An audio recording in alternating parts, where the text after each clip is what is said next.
کہ اس وقت جو حالات سیریا میں ابھی ابھی پیش آئے آج کے دن، اس کے حوالے سے اتنا زیادہ سوشل میڈیا کے اوپر ایک ہنگامہ ہوگا، اور میں بہت احتیاط سے بات کر رہا ہوں، لیکن مجھے کہنا ہے ممبر سے بھی بہت سی جگہوں پہ کہا جائے گا کہ بس یہ دیکھیے ظہور امام کی تو بالکل یقینی نشانی،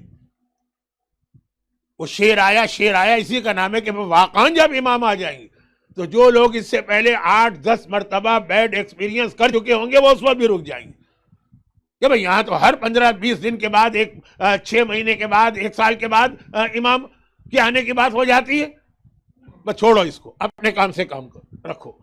تو اب اس میں یہ جو میں نے کہا نا کہ جو اس نشانیوں کے حوالے سے بات ہوتی ہے تو 2 فارمولے سمجھ لیجئے، یہ فارمولے، اور میں وہ جملہ کہوں گا تو پھر آپ حضرات جو ہے چڑ جائیں گے کہ ویسے اس پہ پوری میری مجلسیں ہیں، پورے عشرے ہیں، لیکن یہ تو میں اپنی ہر بات کے بارے میں کہتا ہوں۔ تو خیر 2 باتیں، نمبر 1 یہ جو نشانیاں جو ہیں ان کی مدد سے جو لوگ ظہور امام کو ڈھونڈتے، وہ ظہور امام کے لیے نشانیاں ہم کو نہیں بتائی گئی ہیں، ظہور کے لیے نہیں، کیونکہ یہ نشانیاں تو یا تو یہ کہا جائے کہ یہ والی نشانی ظہور امام کی ہے، صرف ایک بار پیش آئے گی بس۔ یہ کس روایت میں آیا ہے کہ یہ نشانی صرف ایک؟ مثال، بغداد تباہ ہوگا تب امام آئیں گے، بغداد 7 مرتبہ تو تباہ ہو چکا ہے۔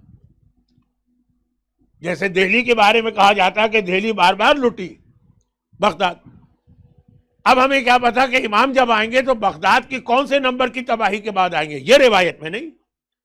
بغداد کی تباہی کی روایت اس لیے بہت یقینی ہے کہ جب بغداد بن رہا تھا تو سادات کے خون سے بنایا گیا، اور امام تھے، اور امام سے پوچھا بھی گیا تو امام نے کہا کہ یہ شہر جو ہمارے خون پہ بنا ہے یہ تباہ ہو کر رہے گا اور پھر ہمارا بیٹا اس میں آئے گا۔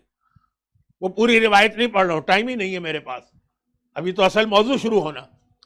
تو اب یہ کیسے پتا چلا کہ بغداد جو پہلی دفعہ تباہ ہوا، مثلا تاتاریوں نے یہ ہلاکو خان تباہ کیا، وہ امام نے کہا، اس کے بعد کئی دفعہ تباہ ہوا، ہمارے زمانے میں صدام کے زمانے میں بغداد کی کیسی تباہی ہو گئی؟ تو ایک تو نشانیوں سے کیسے پتا چلے کہ یہ جو ہمارے زمانے کا واقعہ پیش آیا یہی والا وہ واقعہ ہے؟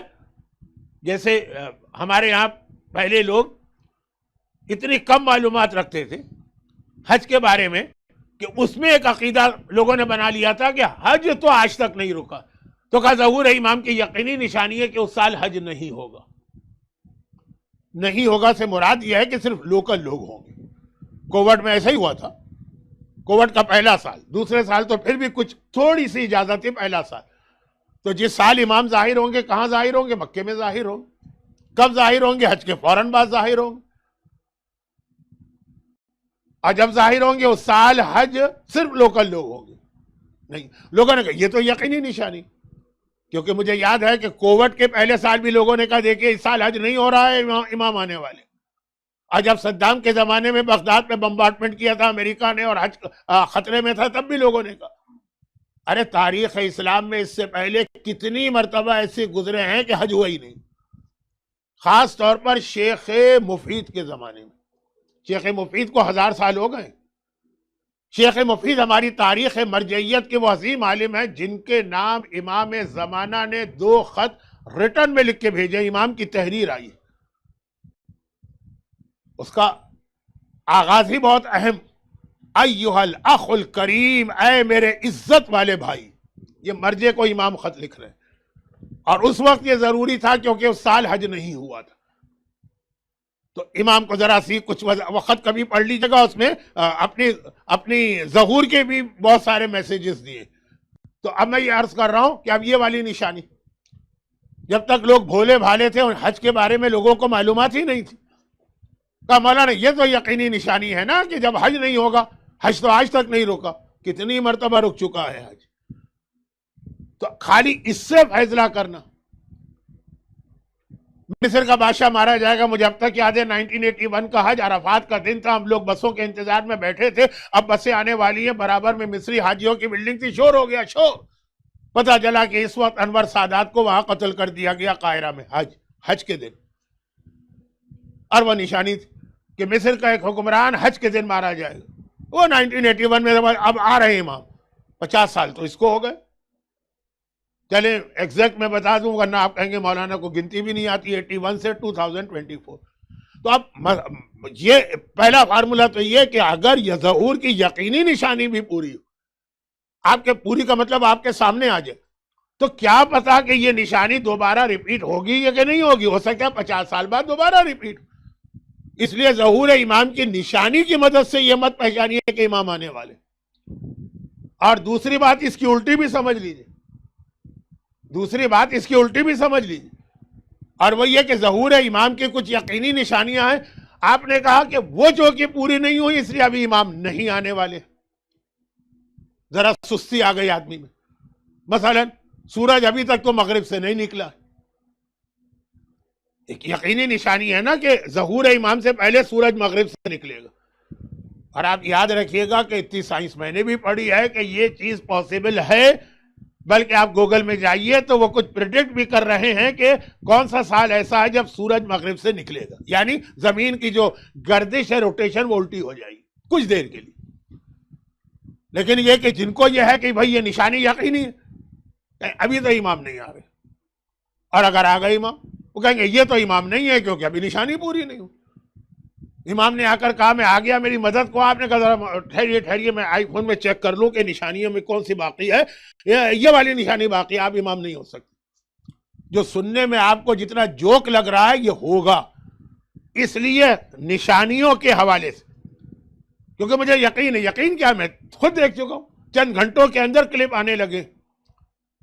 اس لیے میں نے کہا موقع سے فائدہ اٹھا کے یہ ایک فارمولا بتا دوں کہ جتنی نشانیاں روایتوں میں آئی ہیں وہ سب آپ کے سامنے پوری ہو جائیں، تب بھی اس کا مطلب یہ نہیں کہ امام آ رہے ہیں، کیونکہ یہ نشانیاں ریپیٹ ہو سکتی ہیں اور ہوئی ہیں. اور جو نشانیاں ایسی ہیں جو بہت یقینی ہیں اور ابھی پوری نہیں ہوئی ہیں، تو اس کا مطلب یہ نہیں ہے کہ ابھی امام کے آنے میں بہت دیر ہے. جب یہ پوری ہو جائیں گی اس کے بعد امام آئیں گے. بغیر کسی نشانی کے بھی امام آ سکتے ہیں. یہی ہمارا وہ عقیدہ ہے جس کی بنا پر سپاہ صحابہ ہم کو کافر قرار دیتی ہے. امام کے حوالے سے نہیں، وہ کہتے ہیں کہ شیعہ کافر ہے. کیوں کافر ہے؟ ایک لمبی لسٹ ہے. یہ قرآن کو انکمپلیٹ مانتے ہیں، یہ پیغمبر کی بیوی پہ حرام کاری کی تہمت لگاتے ہیں، اور یہ مثلا جو ابھی میں تھوڑی دیر پہلے ایک اور مجلس میں بیان کر رہا تھا کہ ان کا یہ عقیدہ ہے، وہ تفصیل آ چکی ہے لیکن اس کی ضرورت بھی نہیں. اور یہ عقیدہ بدع کے قائل ہے. وہ کیا ہے؟ وہ یہ ہے کہ اللہ نے ایک اعلان کر دیا میں یہ کام کروں گا، پھر اللہ اس کو بدل دے. وہ ایک عقلی اعتراض کرتے ہیں کہ اگر اللہ کو بدلنا تھا پہلے اعلان کیوں کیا؟ اس کا مطلب یہ کہ اللہ کو بھی پتہ نہیں تھا آگے کیا ہونے والا. شیعہ اللہ کو جاہل کہتے اس لیے یہ کافر. اگر ہم ان کے یہاں سے حدیثیں نکالیں کہ وہ اللہ کو کیا کہتے ہیں تو آدمی سر پیٹ لے. لیکن میں کہہ رہا ہوں اس میں یہ اللہ اپنے لکھے ہوئے کو بدل دیتا. اسی پر بیس کر کے تو ہم صدقہ دیتے ہیں. کیوں دیتے ہیں؟ اللہ نے لکھ دیا کہ اس آدمی کو مرنا، ہم نے صدقہ دیا، ہماری موت ڈیلے ہو گئی. اگر چینج ہو ہی نہیں سکتا ہے تو صدقہ دینے کا فائدہ کیا ہے؟ 5 پاؤنڈ بھی بچائیے آپ اپنے. بھئی اگر لکھا ہے کہ موت نہیں آئے گی تو نہیں آئے گی، آپ صدقہ دے کے نہ دیں. اور لکھا ہے کہ آئے گی تو آئے گی، پھر آپ کا صدقہ بیکار. تو 5 پاؤنڈ کا ہم کوئی برگر کھا لے جا کے جس کا کوئی فائدہ ہی نہیں صدقہ دینے کا. صدقے کا تو مطلب ہی ہے کہ اللہ نے ایک چیز لکھ دی ہے اور ہمارے صدقے کی وجہ سے اس کو بدل دیا. اسی کی وجہ سے ہم شب قدر کے اعمال کرتے ہیں کہ بھئی جو اللہ ہماری تقدیر میں لکھ رہا ہے ان دعاؤں کے نتیجے میں بدل جائے. اب اگر چیز بدل سکتی ہی نہیں ہے تو دعا کا فائدہ کیا؟ بھئی اگر یہ لکھا ہے کہ اس کو یہ جواب ملے گا تو ہم دعا نہ بھی کریں تب بھی ملے گا. اور اگر لکھا ہے اللہ نے کہ نہیں ملے گا تو ہم کتنی ہی دعائیں کر لیں نہیں ملے گا. تو پورا جو نظام دعا ہے، پورا نظام اعمال ہے، پورا جو سسٹم اور صدقہ ہے، سب ختم ہو جاتا ہے. اس کی بیس ہی یہ ہے کہ اللہ لکھے ہوئے کو بدلتا ہے. اللہ نے اگر لکھ دیا کہ امام کا ظہور اس وقت ہوگا، اللہ اس کو بدل سکتا ہے. قاضی سفیانی کے آنے کے بعد ظاہر ہوگا امام، اللہ بغیر سفیانی کے آئے ہوئے بھی امام کو ظاہر کر سکتا. اور اگر میں ایک چھوٹا سا آپ کو مشورہ اس لیے دے دوں کہ گھڑی کی سوئیاں اور کیلنڈر کی ڈیٹس دونوں میرے ہاتھ سے نکل رہی ہیں. گھڑی کی سوئی آج کی مجلس کی حد تک کہ وقت ختم ہونے جا رہا ہے، اور کیلنڈر کی ڈیٹس کل کی مجلس آخری مجلس ہوگی. اس حوالے سے رہبر آیت اللہ خامنائی کی ایک چھوٹی سی کتاب ہے. اچھا وہ بڑا یعنی کتاب بہت بڑی ہے لیکن اس کو الگ سے چھاپا گیا, اس کو ایک آرٹیکل کہہ لیجیے, 30-35-40 صفحے کی ہوگی, چوتھے امام کی سیاسی زندگی, یہ اردو ترجمے کا نام.